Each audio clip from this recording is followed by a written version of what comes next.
Om Swastiastu, Assalamualaikum warahmatullahi wabarakatuh, Shalom, Namo Buddhaya, dan salam sejahtera bagi kita semua.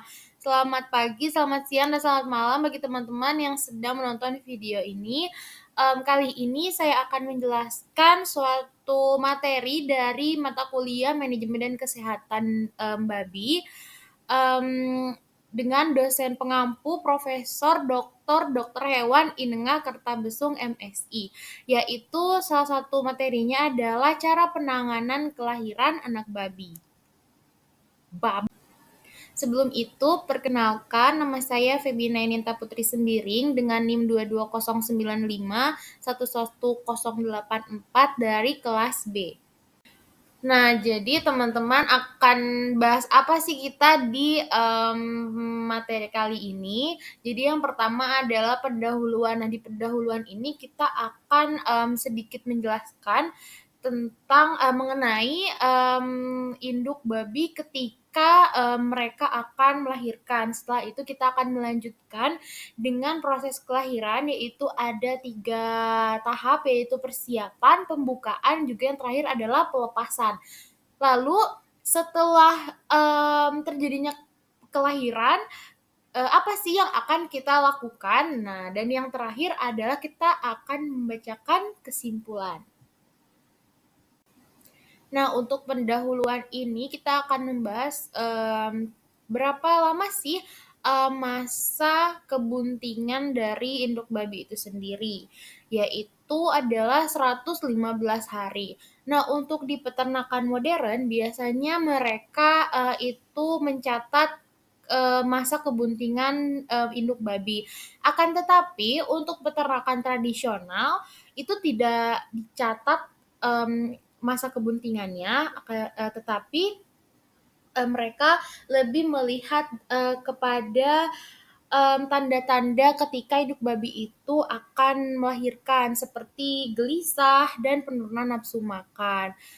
Namun cara ini dianggap lebih sulit daripada cara dari peternakan modern. Nah, selain itu ada pula proses pemindahan kandang untuk induk babi yang akan melahirkan.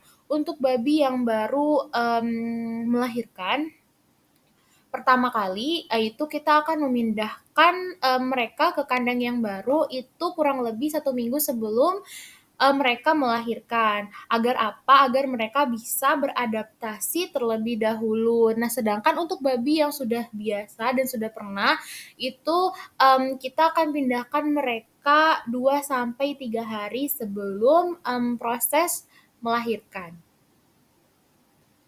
Nah, untuk di tahap persiapan ini ada pula tanda-tanda ketika induk babi ini akan melahirkan. Contohnya yang pertama adalah perut dari induk babi ini akan turun ke bawah, urat daging di sekitar vulva juga akan mengendur. Lalu setelah itu vulvanya juga tentunya akan membengkak, berwarna merah juga berlendir. Nah, setelah itu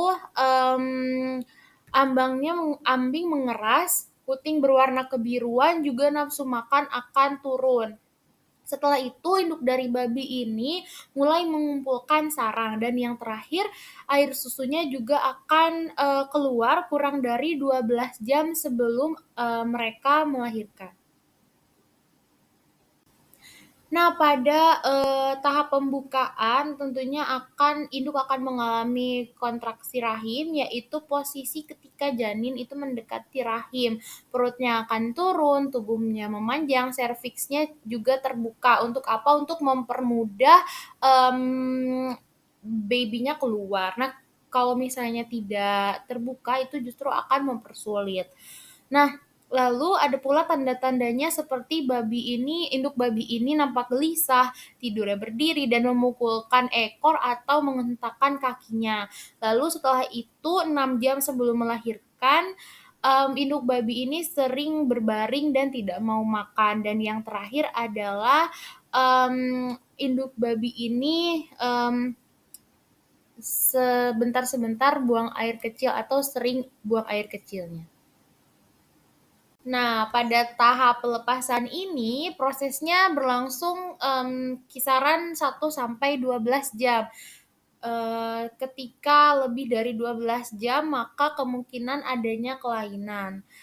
Lalu setelah mencapai stadium pembukaan yang diikuti adanya kontraksi rahim, juga kekejangan dari perut.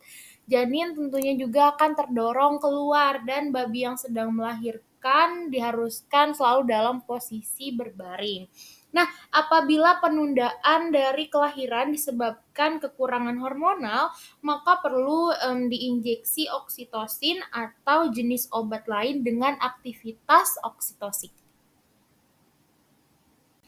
Nah, lalu setelah induk babi ini selesai melahirkan, hal yang harus kita lakukan adalah ketika keluarnya plasenta, tentunya kita harus membersihkan plasentanya agar menghindari termakan oleh induknya. Karena ketika sudah termakan oleh induknya, hal yang paling berbahaya adalah induknya bisa menjadi kanibal. Lalu setelahnya induknya juga bisa diistirahatkan, akan tetapi tentunya jangan terlalu lama karena kandangnya kan habis dipakai lahiran, jadi pastinya kotor dan itu tidak baik juga. Lalu kita juga harus membersihkan selaput lendir dari baby babinya itu, terutama di bagian mulut juga hidung. Juga kita membersihkan tali pusar. Dan yang terakhir adalah anak bayinya segera menyusui dari induknya.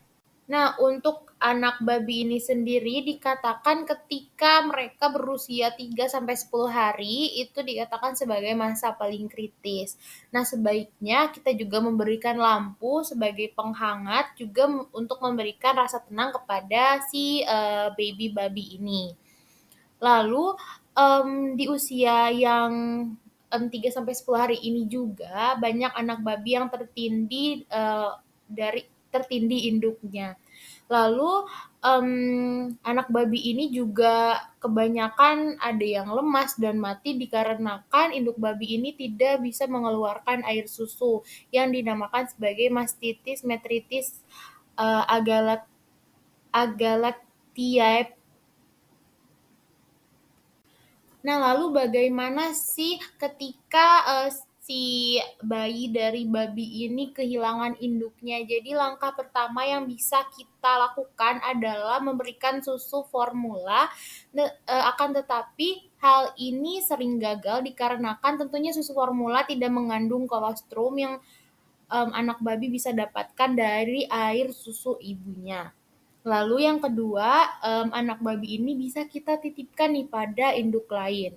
Nah, selain itu ada pula manfaat dari pemberian tanda pada anak babi. Yang pertama tentunya untuk mempermudah untuk mengetahui pertumbuhan dan yang kedua adalah mempermudah untuk mengadakan seleksi. Nah, untuk proses penyapihan biasanya secara normal bayi babi ini disapi dari umur 8 minggu, kisaran 14 kilogram. Namun ada pula nih yang disapi ketika usianya 6 minggu. Selain itu ada pula di sini tujuan dari kastrasi beberapa faktornya adalah dari faktor induk, faktor anak, dan yang terakhir adalah faktor peternak. Selanjutnya adalah adapun beberapa cara untuk merawat anak babi ini sendiri. Yang pertama adalah penimbangan anak babi secara berkala. Lalu setelah itu ada pula pemotongan gigi, penambahan zat besi melalui oral atau injeksi, pemberian obat cacing tentunya, vaksinasi dan penanganan kesehatan lainnya. Setelah itu ada pula beberapa fase di mana anak babi ini tidak kuat sehingga mati. Nah, untuk kematian anak babi ini paling banyak terjadi ketika anak babi ini belum disapi sekitar 30 sampai 50%. Lalu yang telah disapi kisaran 5 sampai 10%. Ada pula faktor lainnya seperti perlengkapan kandang kurang memadai, kurangnya air susu, kekurangan zat atau gizi makanan, anak babi yang terhimpit dan tertindih induk, dan yang terakhir adalah sifat buas dari induknya. Nah, adapun kesimpulan dari materi yang sudah saya bahas, yaitu induk babi mengalami masa kebuntingan selama sekitar 115 hari dan sebaiknya ditempatkan di ruangan tersendiri. Induk babi yang akan melahirkan akan menunjukkan gejala seperti gelisah, penurunan nafsu makan, menghentakkan kaki, dan memukul-mukulkan ekor.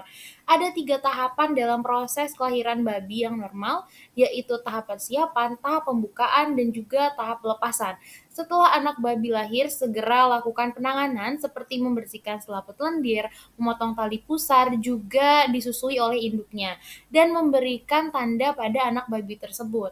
Anak babi berada dalam masa kritis pada usia 3 sampai 10 hari. Oleh karena itu, perlu memberikan penanganan yang sesuai untuk anak babi. Untuk sumber yang saya ambil untuk materi yang telah saya jelaskan adalah video dari channel YouTube Prof. Besung dengan judul Penanganan Kelahiran Anak Babi. Untuk linknya saya lampirkan di slide dan juga di deskripsi. Sekian materi yang bisa saya jelaskan. Mohon maaf apabila ada kekeliruan, juga kesalahan. Terima kasih teman-teman yang sudah menonton video saya dari awal sampai akhir.